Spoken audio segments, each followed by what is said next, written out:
In 1480, Romania, Prince Vlad lives blissfully with his beloved wife Elizabetha. As a token of their devotion, Vlad gifts her a delicate music box. Their peaceful time together is soon interrupted when knights arrive and drag Vlad away, as his presence is urgently needed on the battlefield. With the country engulfed in war and enemy forces advancing, Vlad commands his men to escort Elizabetha to another castle where she will be safer. Before departing, he receives the Pope's blessing and prays for divine protection over his wife. As Elizabetha is guided through the forest toward her new refuge, danger strikes. An enemy archer hidden among the trees swiftly eliminates two guards with well-aimed arrows. The remaining soldiers prepare to fight, urging Elizabetha to ride ahead. Outside the woods, Vlad ignites several oil barrels, creating a fiery barrier to contain the enemy troops. A brutal clash follows, with casualties mounting on both sides, yet Vlad's men clearly hold the upper hand. Through discipline and skill, they steadily overpower their foes. Moments later, Vlad and his warriors present themselves before the enemy king, brandishing spears impaled with severed heads. The triumph is cut short when Vlad learns of the attack on his wife. He rushes off immediately. Meanwhile, Elizabetha rides desperately through the forest of wolves, a treacherous area littered with hidden bear traps beneath the snow. Two soldiers are claimed by these traps, while Elizabetha skillfully avoids them until her horse is suddenly ensnared, throwing her down. Surrounded by enemies cautiously probing the ground with their swords, she struggles to retreat, only to step on a trap herself. When Vlad arrives, his horse too is caught by a trap, forcing him to continue on foot. He swiftly defeats two assailants before hurling his sword to stop the soldier advancing toward Elizabetha. Tragically, the blade pierces her as well. Vlad collapses in tears, holding Elizabetha as she dies in his arms. Later, grief drives Vlad back to the Pope, where he rages against God for failing to shield his wife. Despite all the killing he has done in God's name, Vlad demands a miracle to restore her, something the Pope cannot grant. Enraged, Vlad murders him with a crucifix and vows to renounce God unless Elizabetha is returned. At that moment, the wind surges through the chamber and a statue of Christ begins to weep, yet Vlad only appears proud. His horrified men are forced to drag him out of the church. For centuries later in France, a priest arrives at a psychiatric asylum to meet Dr. Diant, who explains he has a case so unusual it has even unsettled the Queen of England. As they walk through the corridors, they pass countless disturbed patients being roughly handled by the staff. Eventually, they reach a reinforced door leading to a tunnel that ends in a sealed chamber where a woman named Maria is shackled.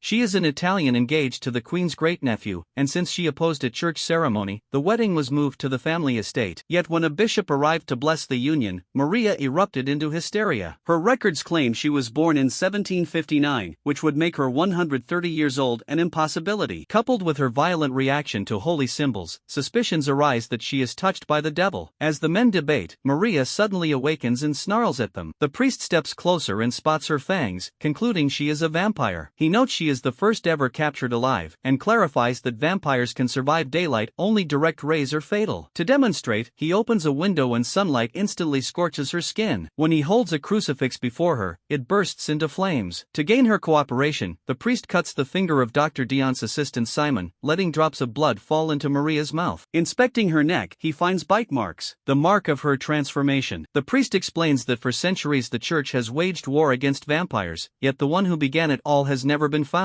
Starved for more blood, Maria whispers that the first vampire is her master, a prince who will soon arrive in the city to seek his princess. Meanwhile, notary Jonathan travels by carriage through a forest at night. The driver halts, refusing to go farther as wolves will soon emerge. He leaves Jonathan with his luggage, a crucifix, and a torch before turning back. Jonathan proceeds on foot, fending off the wolves with fire until he reaches a vast castle. Once he steps through the gates, they close behind him on their own. Another door swings open and shuts, drawing him into a chamber where a figure briefly appears on a balcony before vanishing in a flash of lightning. Suddenly, an elderly man materializes behind him. Tossing Jonathan's torch aside, the stranger illuminates the room and introduces himself as Prince Vlad, Count Dracula. They sit at a table, and while Jonathan eagerly enjoys the lavish meal, Dracula abstains. With a simple gesture, Vlad sends a plate sliding toward him, which Jonathan dismisses as a mere trick. Distracted while rummaging for paperwork in his bag, Jonathan fails to notice Dracula stab a rat with a fork. Crushing it in his bare hand, Dracula drains its blood into a goblet and drinks. Jonathan explains that the county he represents wishes to purchase an abandoned abbey in Paris owned by Dracula, intending to turn it into a hospital. While shuffling through documents, Jonathan accidentally drops the crucifix. When Dracula inquires about his faith, Jonathan admits he is not a believer and explains that the coachman gave it to him. With a casual flick of his hand, Dracula hurls the crucifix into the flames. He then startles Jonathan by instantly appearing beside him and announcing that it is time for bed. Instead, Jonathan is escorted to his quarters, where Dracula warns him never to leave the room after dark.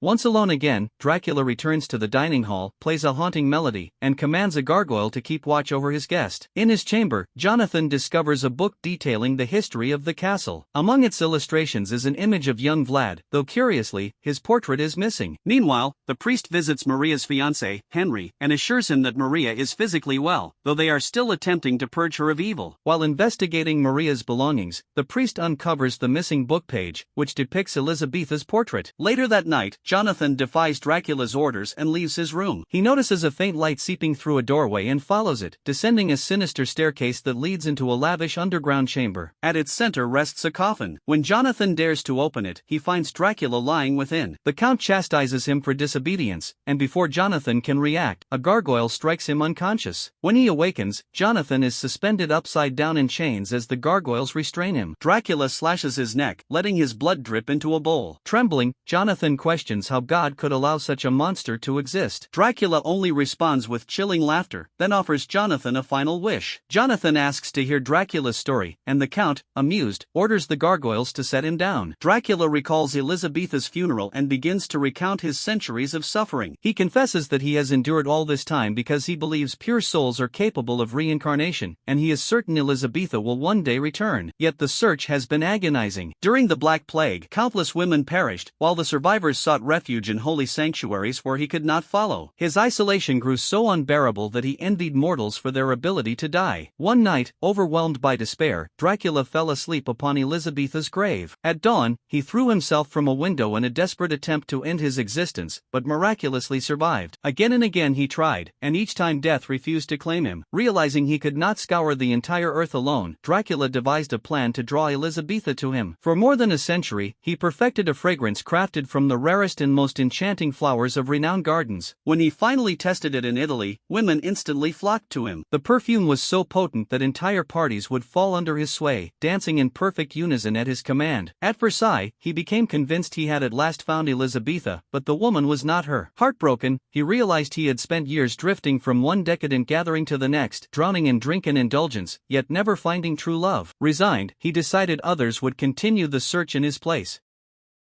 At a grand celebration, Dracula turned on the crowd, biting woman after woman until all were transformed into vampires, Maria among them. Afterward, he returned to Elizabetha's resting place. Smashing open the coffin, he found nothing but her ashes. The sight drove him to a complete breakdown, and from that moment he swore never to leave his castle again. The gargoyles would serve as his loyal attendants, gathering riches, while his vampire progeny scoured the world for his lost bride. Back in the present, Jonathan admits he understands such devotion, as he himself is engaged. He shows Dracula a locket containing a portrait of his fiancée, Mina. The sight shakes Dracula to his core. He instantly recognizes her as Elizabetha reborn. Overcome with emotion, he spares Jonathan's life, thanking him for reuniting him with his eternal love. Calling upon his gargoyles, Dracula demands vast amounts of blood, determined to restore his youthful beauty before facing Elizabetha once more. In Paris, the priest presents Dumont with the recovered portrait, explaining they must identify a woman who resembles Elizabetha to lure Dracula into the open. He reads a passage from scripture stating that God may withhold death as punishment for blasphemy, yet forgiveness through sincere repentance can lift such a curse. If Dracula were slain, every vampire he created would be restored to humanity. Just then, Simon enters and notices the portrait, pointing out that a visitor outside bears the same likeness. The priest and Dumont rush to meet her. The woman is Mina, who explains she befriended Maria only recently at a party, after which Maria clung to her constantly. Mina recalls that Maria behaved kindly until the wedding, when she erupted at the sight of the bishop. Mina also confides that she has doubts about her own engagement, admitting she sometimes feels as though she does not belong in this era. Elsewhere, Dracula arrives at an abbey disguised as a destitute wanderer. Out of pity, the nuns grant him shelter, but once inside the chapel, he reveals himself. Spraying his enchanted perfume upon a statue of Christ, he lures all the nuns into the sanctuary. Overcome with uncontrollable longing, they collapse before him, forming a desperate mass at his feet. Without hesitation, Dracula begins feeding on them. Back at the castle, Jonathan seizes an opportunity when left alone. Using a blanket, he drags nearby tools within reach and shatters his chains. As he climbs out the window to escape, a gargoyle spots him and severs the blanket to cut his support. Jonathan clings to the stone wall, but the creatures jab through holes, trying to dislodge him. One eventually hooks him with a sharp weapon, sending him tumbling downward. Jonathan tumbles through the snow until his body skids across a frozen lake.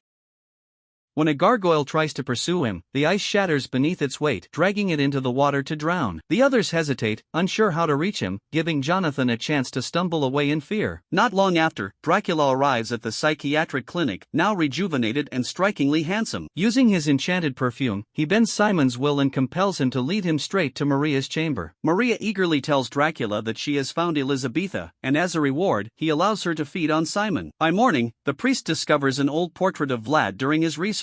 Soon after, he is summoned to the clinic, where Dumont informs him that Maria has vanished. Simon, now turned into a vampire, is restrained to a bed. The priest observes his fangs and notices the strong scent of perfume lingering on his clothes. Once Dumont describes the intruder who abducted Maria, the priest realizes Mina is in grave danger. At the boarding house, Mina answers a knock and is shocked to see Maria, looking healthier than ever. Maria claims Dumont released her and insists she has a friend eager to meet Mina. She convinces Mina to dress more elegantly before leading her to a hotel, where Dracula waits. The sight of Mina's face brings Dracula to tears, for in her he sees Elizabetha once more. Showering her with adoration, he kisses her hand, triggering a vision of their past together. Uneasy, Mina withdraws, but Maria urges her to continue celebrating at a nearby festival. Dracula trails them as the women enjoy food, drinks, carnival games, a staged mermaid show, and even playful animals. When they wander into a haunted house, Mina becomes separated and screams after a fake skeleton startles her. Instantly, Dracula materializes at her side and guides her out. At a shooting booth, he teaches her how to aim, and as he holds her close, Mina experiences another vision of her previous life. Later, Dracula invites them to his hotel room to rest while awaiting the fireworks. In conversation with Mina, he presents the delicate music box and plays its familiar melody. The tune sparks visions of Elizabetha's life, and Mina recoils, accusing Dracula of enchanting her. He tries to explain the story of Elizabetha's death and his centuries of longing, but Mina insists she is only herself. He ends their exchange by gifting her the music box, before Maria pulls her away to watch the fireworks. At the end of the evening, Dracula escorts Mina home, leaving her glowing with happiness until she discovers the priest and Dumont tending to a gravely ill Jonathan in her living room. The priest recounts Jonathan's ordeal, but Mina refuses to believe Dracula could be so cruel. He is forced to reveal the truth. Dracula is a vampire who thrives on human blood and manipulates victims with perfume. Checking her neck, the priest is relieved to find no bite marks.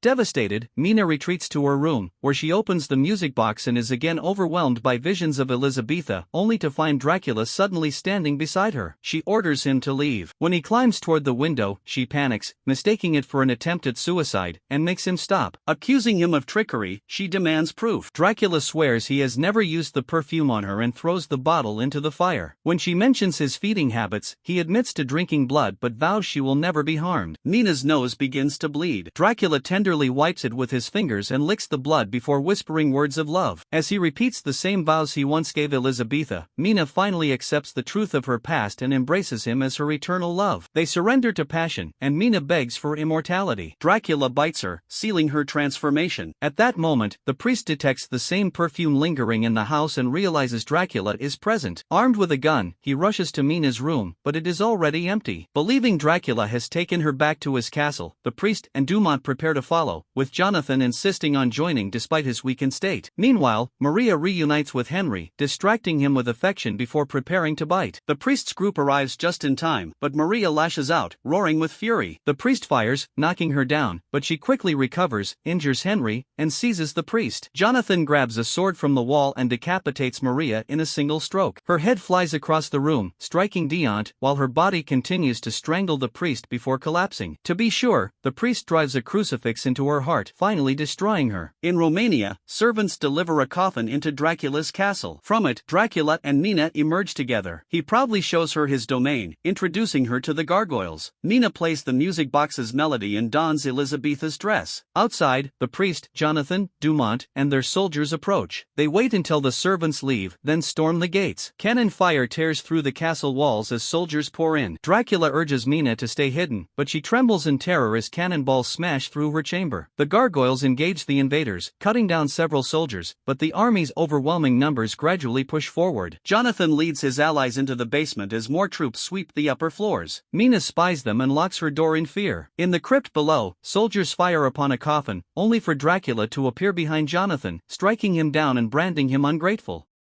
The Count draws his sword and slaughters the attackers with lightning-fast precision. Reinforcements flood in, yet Dracula dispatches them with equal ferocity. Henry seizes an opening and fires both pistols into Dracula, but the bullets have no effect. The Count pounces, biting his neck. With a flick of his hand, he seals the chamber door to bar more soldiers and corners the priest at swordpoint. The priest warns that God never desired bloodshed in his name, men kill for themselves. He insists he was sent not to slay Dracula but to save him. Dracula replies that only Mina can be his salvation, but the priest counters that she will be his damnation. Hearing Mina's desperate cries, Dracula abandons the fight and rushes to her. He orders his gargoyles to stall the soldiers while he massacres the remaining troops in the corridor. Then he bursts into Mina's room, embracing her. When the priest tries to follow, Dracula seals the door, but the priest calls out that if he truly loves Elizabetha, he must do what is right. Ignoring Mina's pleas, Dracula steps outside, locking her in. He leans against the door, and in that moment, the priest drives a stake through his heart while uttering a prayer. Dracula collapses, and Mina drags him back inside to cradle him as they share their last words. He turns to ash in her arms. Instantly, darkness fills the castle as the gargoyles transform back into innocent children. Jonathan finds Mina sobbing over the ashes, which slowly scatter into the wind. Realizing she has given her heart to Dracula, Jonathan walks away in silence. Outside, Dracula's remains drift into the night sky, carried away on the wind.